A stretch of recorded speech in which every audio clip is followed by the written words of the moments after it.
I think the most interesting thing is what came out tonight, which is the article on Go PSU Sports called "Here's What's New at Beaver Stadium in 2024." And I think we should go through it because that's what our brand and that's what we do.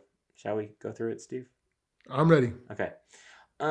This one talks. The first one is about Gate A and Gate E upper concourse expansion. So that's like the platform above Gate A and Gate E. Main thing there is your escalators. What a just insane stat! 8,000 people per hour can take these escalators.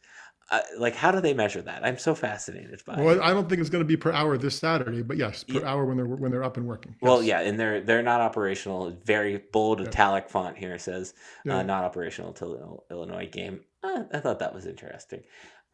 Some other Gate F expansion, which is great because Gate F is the gate that I usually walk in through. So hopefully that can they can improve that. You had mentioned something about that this offseason about them making it a little bit bigger or Well, we just wider. drove by it. It was up, but that's the one too where you're going. That's the part of the release where it talks about coming into there before you go through the security It piece of it, right? says it's You're going to go through the gate with your ticket before you go through like the magnetometer piece.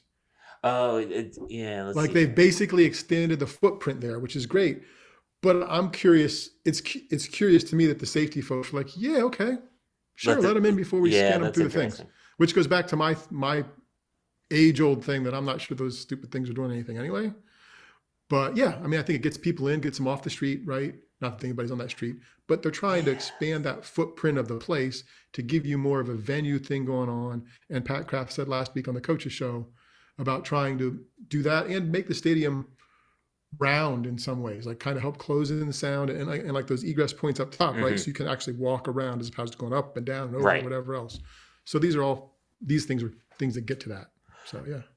Let's stop there and discuss the Pat Kraft comment. He said there were two events that Penn State missed out on because the stadium wasn't good to go, and they went to Columbus, and he was upset about that. So I think the first one definitely is the Stadium Series game that will be the Blue Jackets and the Red Wings out there. They're trying to do like the Michigan Ohio State thing. Mhm.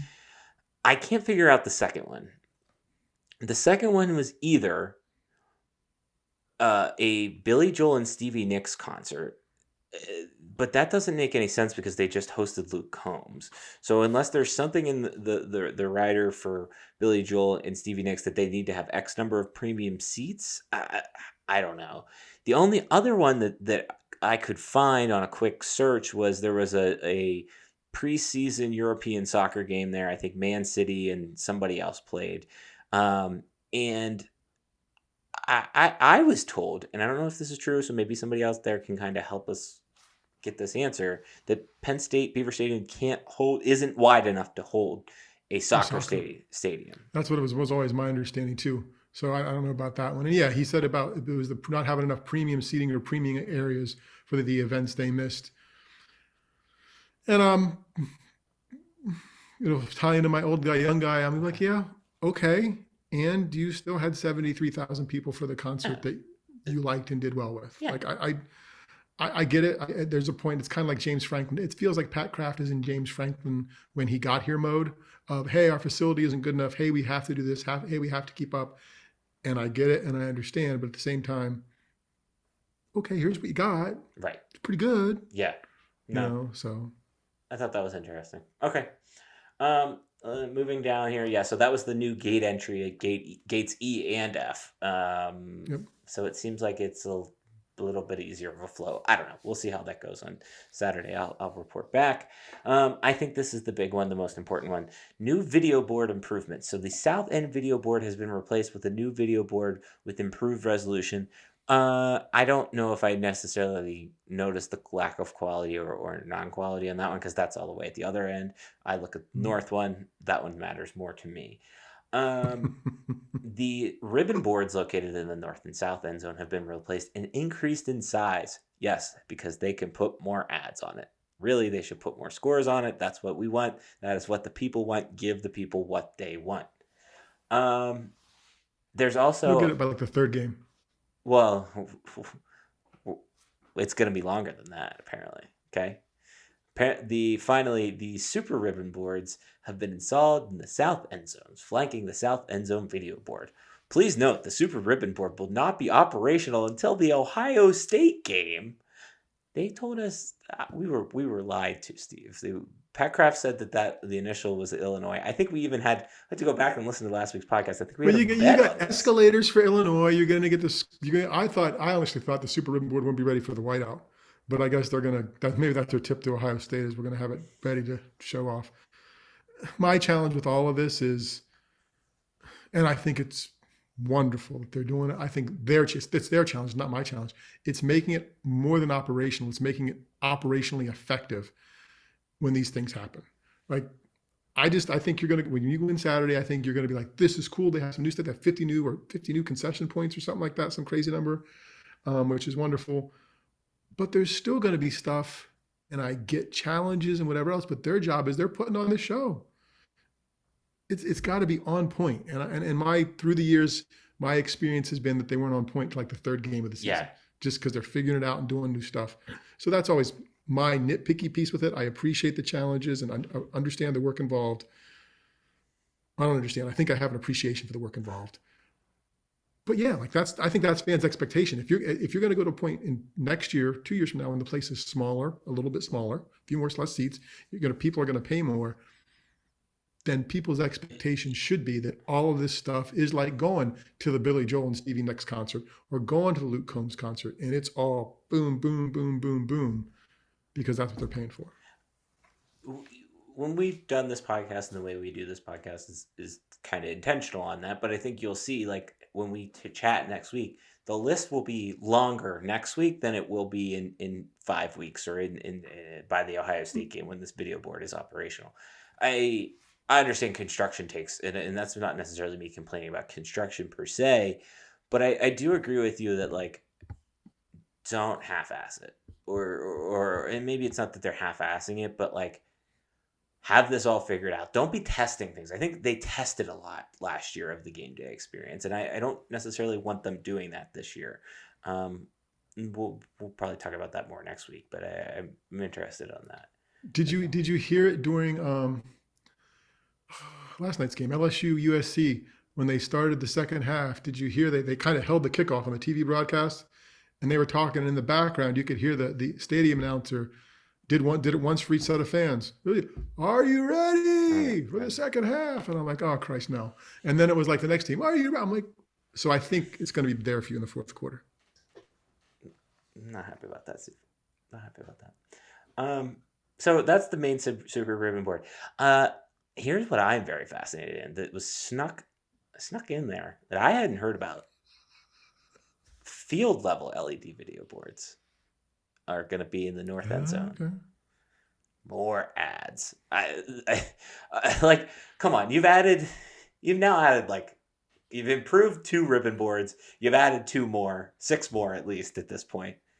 So do you want more ads, or do you want a higher ticket price for you? I am fine with them having on 2/3 of those video boards ads. On the final 1/3, just give me out of town scores that are a little bit more prominent and a little bit more meaningful. That's all we want. Like, that is all. Maybe they're going to fix the Wi-Fi and you can look for them yourself. That's the next thing on the list. They apparently have 135 access points that have been installed on the concourses of Beaver Stadium, and the Wi-Fi network has changed, people. You need a new password or whatever. It's called PSU Fan. Apparently it's going to be better. They've said this every year for 25,000 years at this point of, hey, we've improved the Wi-Fi. We've improved the Wi-Fi. Is it, and I think we've had this discussion, but maybe not. Is it interesting? It's interesting to me that Beaver Stadium, with the out of town scores being the jumping off point, that it feels like the folks from Penn State who are presenting the game feel like the only thing that those people in that stadium care about is that game. And they're there because they care about that game. But it's like they think everybody's on this island and doesn't care what else is going on in the country. And I don't understand that, because what else in the country matters. And you can update, like, this is, if it's the night game against Washington, right? And you do the attendance, this is the largest attended game in the country this week, depending on who's home or not, whatever else. Like, there's ways you can make the rest of the country work for you. And I don't understand why that never happens. Now that I think about it, they did used to announce the scores. You would go They in this did. It's ebbed and flowed. like the 2010s era. They would announce like early 2005 to like 2015. They would announce some scores, and that was nice and appreciated. And then the crowd would be like, "Ooh, wow! Like this team's beating this team." Right, right. And And I I guess think that's people a weren't as fun connected moment, then, but but I agree with you. I think there's this idea, and this goes back to even some of the other stuff we've talked about of like Penn State fans only care about Penn State. That's not true. I'm coming to a game as a fan. I'm coming to a game because I'm a fan of that team. But I would assume 100,000 people in there. I would assume 35 to 40,000 of those people are college football fans and not just families there to have a family afternoon, and would want. yeah, I think that's might be a low number. Yeah, And I think with the scores to keep beating the out of town scores, yes, people can get it on their phones, right? But it's about the shared experience. It's about the ooh. It's about it's the about, hey, oh, did you see that? Yeah, or announcing and say, hey, Michigan's losing, right? Or yeah, whatever. Like it's about that thing. This week it's about Texas, Michigan. right. Realistically, if Texas goes into Ann Arbor and is beating Michigan, that's going to draw a bigger cheer than almost anything else could draw late in the third quarter, early fourth quarter against Bowling Green and Penn State. Right. That's 100% accurate. I mean, it's 100% accurate. I mean, and I think that goes back to like the Wi-Fi thing. I know I joke about that half-heartedly, but like I want to be able to refresh my phone. Now, I will say it has improved over the last few seasons, and it is getting better. It's gotten better. I can like I said in Morgantown, I had no service. My phone said the SOS for service. Like that's how little service I had at that game. And it was frustrating not to be able to like look at numbers and like look at tweets during games because that's part of like the experience for me and my generation. Um, yeah, it's a little bit of it's not that much to ask for. Okay, the last other big thing here is then 80 new walk up self service non alcoholic beverage units. What those look like, I don't exactly know, but I'm very excited about them because um, I think that's like I think that's the biggest thing that was really missing from Beaver Stadium because sometimes I just want to drink. I don't necessarily need the food. Mhm. Like I do want better food options. We've talked about that before, but like sometimes I like particularly for a noon game, like I 11 o'clock. I'm probably finishing up lunch, walking into the stadium. I just need a drink and maybe something quick like a bag of chips or something like that. I don't need the whole shebang. Um, so I think that's nice and I appreciate that. So we'll see how it goes on Saturday. Good. I'll be excited to hear. Okay. Um. Oh, there is one other thing. I did tweet about this, and it says fans will see a improvements to East Side restrooms. Now we are on the West Side, so I will see if there is still a Beaver Stadium trough. That is the goal of Saturday, is to see Good. if You'll have there's. time to walk around. You just have to get in a little early. Yeah, I think I'm gonna go in early. I'm advocating to go in early. The rest of the crew is probably not. So, okay, this week's.